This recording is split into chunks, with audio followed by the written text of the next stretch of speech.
Hello and welcome to BA Brew. I'm Mike. I'm Geertje. And I'm Debbie. And today we're talking about the product owner role and the business analyst role and the joy that is the overlap between them. So what do you think about product ownership and business analysis, Debbie? I'm sure you must have some thoughts on that. I do have thoughts. And one of my thoughts is that, you know, as business analysts, I think struggled is the word, actually, for a very, very long time with people saying, well, what is your role? And then when you start to describe it to people who aren't BAs, you can see them starting to drift off very quickly. And so we've had this problem with a role that's not really been well enough defined. And I think we're getting there now. And then in comes the role of the product owner. And is that very well defined? And therefore, we end up having conversations like this. So I think both roles are a bit undefined, and they clearly have an overlap because the same skills are needed for both roles for a bit. But they need each other as well because there is also a part that isn't covered. They don't overlap completely. Yes, I think they should find a way of collaboration, and that can be different in every organization or in every team maybe, because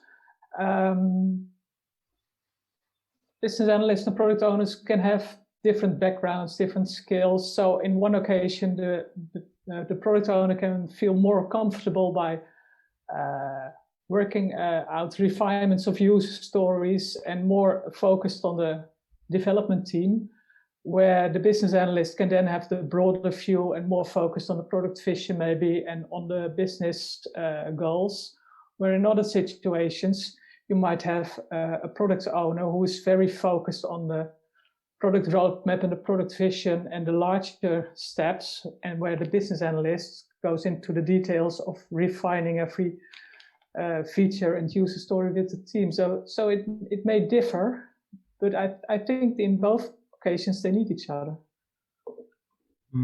It's interesting. What do you think is the key responsibility of the product owner versus the key responsibility of the business analyst?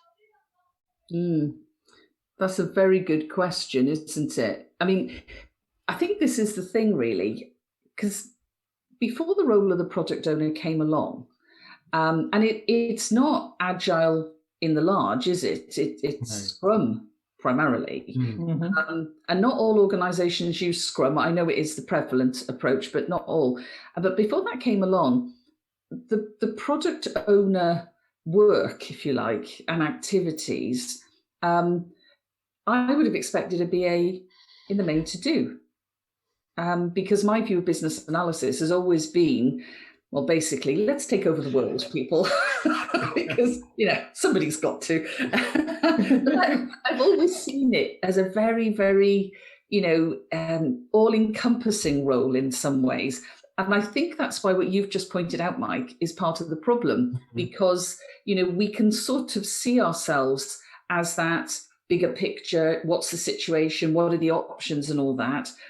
But we can also, if we're analytical thinkers, get down into those detailed business rules that a piece of software has got to know about to apply, and, you know, that forms the basis for developing algorithms or validation rules or whatever. So where does a product owner fit in that? And I wonder sometimes it feels to me a little bit like it's been sort of shoehorned in. Is that a bit unfair? She says, thinking, oh my gosh, should I have said that? Come on, Mike, what do you think? I don't know. It's I do feel a bit concerned that the idea of the product owner is too narrow, because it's focused on the product that they own, and the suggestion that they own it. They've got a certain stake in that product, a certain desire to make that product successful. But if you take a step back as a BA, would you still do that? Would that be the right thing to do? Don't we take, and you're going to, I'm surprised you didn't say it earlier yourself, Debbie, but the holistic view, we take a step back and say, well, was it those two things? Are we doing the thing right and doing the right thing? As a product owner, have you not got too much of a sort of stake in that particular product to take an objective view? I don't know. I don't know if that's even more controversial. But also, I think that's a really good point, because it also almost has an assumption that whatever the problem, there's a product as an answer. Yeah. And that is dangerous, because, you know, we've all come across projects where there's a great idea of a solution, of some sort of product, usually a software product. There's a great solution. And actually, sometimes the envisaged scope is too big, and it's not achievable in the time scale. Sometimes technologically it's not feasible. You know, you've got all these different things. And sometimes there's an option that's simple and quick. And actually, we could implement it in time to maybe save the organization money or get some other advantage. And instead, we're going to focus on a product that actually is a much bigger deal. I just wonder sometimes about that. I think that you have a very good point there, because we are focused on products, and Scrum and everything is very IT focused. And while we were stepping back to being holistic, and there is not only IT and there is more in the world, the danger with Agile and Scrum is that we are focusing on IT again, where we should be broader. And maybe the key difference between a business analyst and a product owner is this ability to zoom in and zoom out that you need. And I've seen that capability with business analysts far more than with product owners, who, due to their role, are focused on only a small thing or only one product. One of my favorite lines is, well, what are the options here, people? And as you can imagine, it's a really popular line sometimes, but I do say it a lot, because I'm always very much, hang on, let's not jump to a particular selected solution. Let's think about the options, and let's think broadly about the options. And obviously, one of the areas of technique that we're all, I'm quite excited about, and we're all very interested in, is design thinking, where you are taking what I call the go wide view, where we're sort of really encouraging ourselves and colleagues to say, let's think broader about this. Let's think a bit more creatively. And if that happens, and then at a certain point we say, okay, we've now honed in, and this is the product that we think is going to meet this need, and then a product owner is taking that forward, I'm good with that to a certain extent. But if it's a sort of what's the product that we need here? It's back to you're doing the right thing and doing the thing right, isn't it? I think the other thing for me is what does ownership actually mean? If we're picking this apart, are product owners actually owners of the product? Discuss.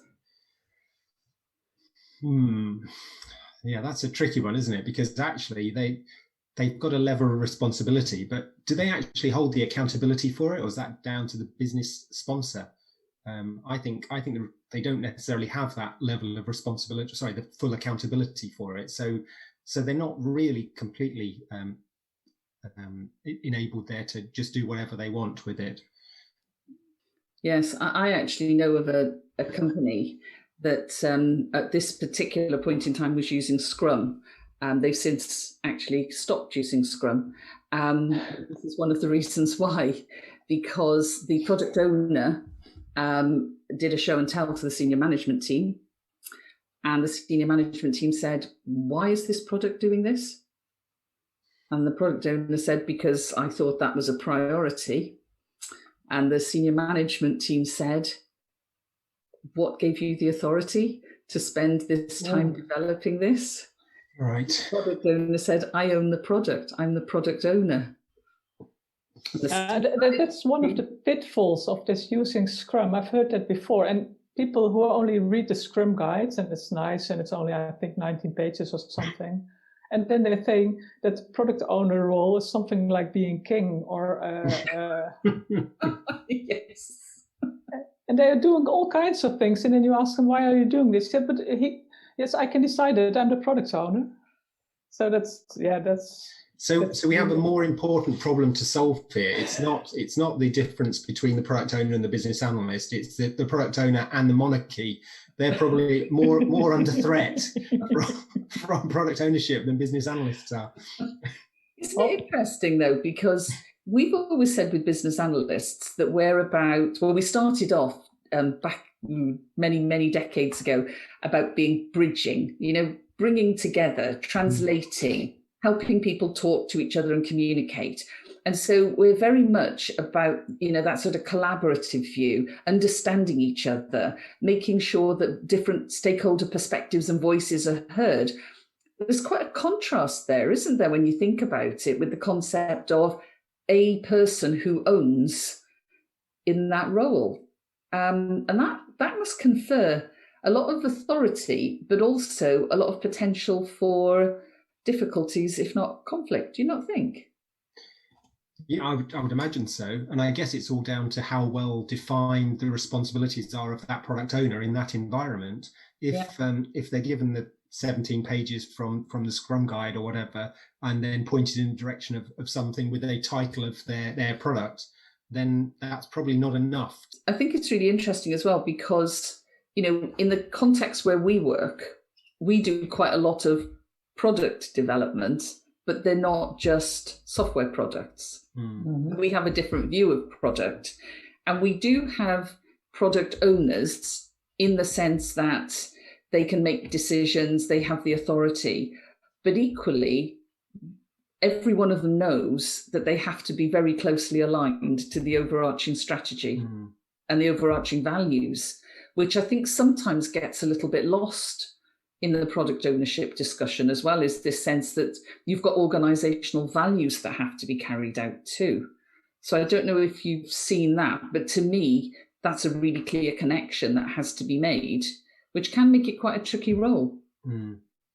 Yeah. And I think that sort of goes to sort of underline the importance of the BA as well in that environment, that the BA can help bridge that gap. So maybe there's another bit of bridging there to do for BAs. We used to be the bridge between the business and the technology. Maybe we're the bridge between the strategy and the product owners as well. Yeah, that's really well. That could be it. Yeah. Yes. Or we're the spider at the center of the web. Or better still, we're the beating heart of the ecosystem. Right. I think I like that more than the spider at the center of the web waiting to catch a fly. I much prefer the idea of the beating heart. But I'm sort of building on something that we've been talking about here, because, as I say, we work with products a lot. It's what we do. But every product doesn't stand alone. It's actually part of a portfolio. So where's the portfolio owner role, and how do they interact with the product owner? That could be a project sponsor, but actually that implies project. And actually there is something in a business that has to tie all these things together. And I think that part of the equation hasn't been explored very much, and probably needs to be. In organizations of any size, really, because very few organizations just have one product, and they have lots of products. And of course, then you start coming into the angle of, well, okay, how does this fit in terms of service to customers? So it really is quite a big discussion. And one of the things that I think a lot of business analysts are doing these days is they're really understanding the need to appreciate the impact on external customers and really thinking about that impact. And that, again, takes you way beyond a particular product, doesn't it? Yeah. So I think there's a lot of big questions around this. And the more we talk about it, the more I come back to Geertje's comment behind every product owner is a great BA, because actually you've got to have that big business context, haven't you? Yes, I agree with you, because when you were talking, I said, well, this understates my statement of the beginning much more than I had anticipated before. But when you're talking about it, yes, a product owner needs to know more about the context, about the surroundings, about everything that's going on in an organization, about other products, about vision, about external customers and stuff like that. And it's impossible that that's all done in one role, because you need more perspectives on that. And a business analyst with its holistic view is one of the roles that fits there so nicely. Do you think then that the product owner should be line managed and be working to a business analyst? Mm. That's an interesting and slightly controversial view. I thought I'd say it. You could see that by her face. How do we answer that one? Well, this is again back to the role clarity issue, isn't it? If you have a role that's not well defined and you don't quite know where it reports in, and ownership implies a very high level of authority, you can get yourself in quite a mess, to be honest with you. There's a lot of things to be unpicked there. And you might say, well, we have to do it for every context, but that's an awful lot of rework, It is. I'm not sure that I think they could be managed by a business analyst. Well, sorry, it's not that I don't think they can be managed by a business. I don't think they should be managed by a business analyst. I think the responsibility needs to lie within the business, and the business analyst is kind of, well, I quite like the idea of the business analyst being there as that independent internal consultant who's not aligned to any particular part of the business, not lined up to any particular product, but can help direct things and keep people on track. I think the product owner needs to have a line of responsibility to somebody who is in that part of the business where that product is fundamentally going to be used. I mean, I guess there are products that are going to be used across the business, but and it needs to be somebody in the line of responsibility. They need to be in the line of responsibility of somebody who can take action to resolve any problems that exist in that business. So I don't think the business analyst should be a line manager, although I think they could contribute to some of the clarity for that product owner. Yeah, interesting. I mean, there is, sometimes people talk about business sponsor or sometimes accountable executive, and maybe that is a better way of looking at that business authority connection. But it does again start to open up a difference, as you've said, Mike, between the product owner and the BA, because actually it's rare. I mean, it does change, but BAs tend to be aligned with some sort of business change or business transformation or even IT or information strategy or something like that function rather than a business function. And I know that's not entirely true, but you tend to have that difference, don't you?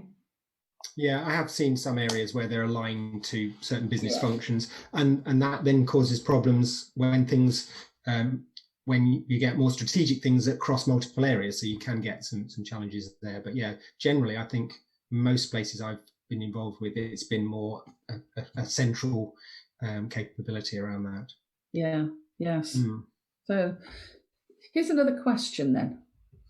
Okay, one of the projects I worked on, there was an organisation, and I've come across it in others, where product owner was considered to be one of the services in the portfolio of the BA team. So actually you had a team of business analysts, they had a service portfolio, and one of them was product owner. Does that work? So the business analysts were given the role of product owner for a certain team or something. Yeah. Well, it could work because I think the skills you need for a product owner overlap with skills that are present in business analyst. But then I still would like to have a business analyst next to that product owner for challenging and for zooming out and stuff like that. You don't think one person could do it all, Geertje? No. Okay. I'm for collaboration always, so that's... Yeah, I just wonder whether if you've got more than one business analyst, maybe it falls within the responsibility of the team rather than of one person, and then you have the discussion. Because I like that the idea of collaborating. Is it collaborating, or is it just me avoiding making any decisions? I'm not sure, but I value an independent view. So if I feel close to that particular product, I might have some ideas, but it might not be. I might be going down completely the wrong channel with it. On the other hand, though, that means that we maybe accept that product owners don't engage in analytical thinking. And I would also question whether that would be a good product owner. Yeah. Does that product owner know enough about the product, or is it just the backlog skills and the stakeholder management skills of the business analyst? I don't know. I feel we're opening a whole new can of worms here, Debbie. I think we might need to step away from this, because we'll end up with this episode being split over multiple months. So I think we might have to call it an end there. What do you think? Yeah, you're probably right. I do think it's one of those things, and I'm going to come right back to the beginning again, where there's such a lack of clarity that you can end up just discussing. And I've taken part in so many discussions and workshops on this subject, and we always seem to come back to the fact that it's not a well-defined role. BA is becoming a better defined role, but the connection between the two, because product owner isn't well defined, isn't clearly there. And therefore, every organization and almost every project is just inventing and reinventing the role and the relationship. That, to me, is probably not a good thing. But it would be nice if there would be a development about more role clarity for the product owner, as well as going on for the business analyst, because you have this discussion time and time again, and people agree on one part and not on the other, and everybody is doing its own way, and not always for the better, I think. Yeah. Well, maybe what we need to do is we just need to encourage our product owners and business analysts to talk together and be clear about what they're doing, what roles and responsibilities they're taking between them. If we refer to a previous podcast, do a RACI, sort it all out, and just then if they're clear what they're doing, then that's good, and hopefully that will sort of start spreading the word around. And in the meantime, we'll have to sort out a bit more about role clarity for everybody in the future. Okay. I think we'll have to call it a day there, but thank you very much. That was a good summary though, Mike. I love that. Good. Okay. Well, thank you everybody for joining us today, and thank you for your great feedback so far.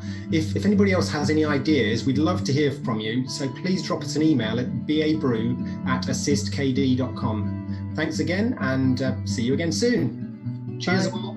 Bye. Bye.